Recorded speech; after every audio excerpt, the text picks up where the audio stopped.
সুপ্রিয় দর্শক, ঈদের দিন এবং ঈদের পরের দিন 2 দিন ব্যাপী এখানে একটা আয়োজন করা হয়েছে। তো এখানে আমাদের যে পাশে দেখতে পাচ্ছেন যে সেলফি কর্নার, ছবি তুলতে পারবেন না। আমি প্রিয় আমাদের মাগুরা পেজে আমি দিয়েছিলাম, অনেকেই এটা মনে করছিল ফান বাই।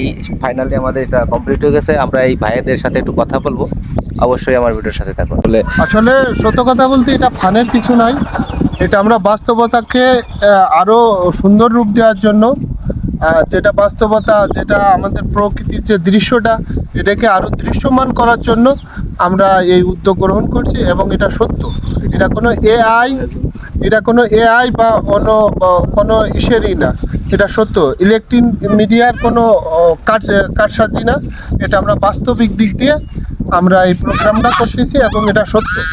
আপনারা আসেন, সুন্দর দৃশ্য উপভোগ করেন, ঈদের দিনটাকে আনন্দ আড্ডায় মেতে উঠুন।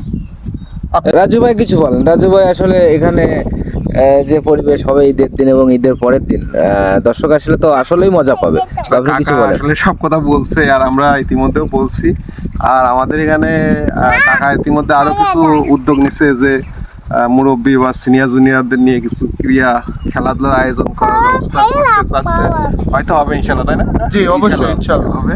তো অবশ্যই যে কেউ আসলে এনজয় করতে পারবে ইনশাল্লাহ। তো আমাদের এখানে আসলে অনেক সেফটি পাবে তো সবাই। হ্যাঁ, সেফটি কোনো সমস্যা নাই, আমরা তাই তো? এখানে সব তো বন্ধুরা, এই ঈদে যারা মজা করতে চান অবশ্যই চলে আসুন বড়ার ঈদ আড্ডা কর্নারে। আপনাদের আশা করি ভালো লাগবে।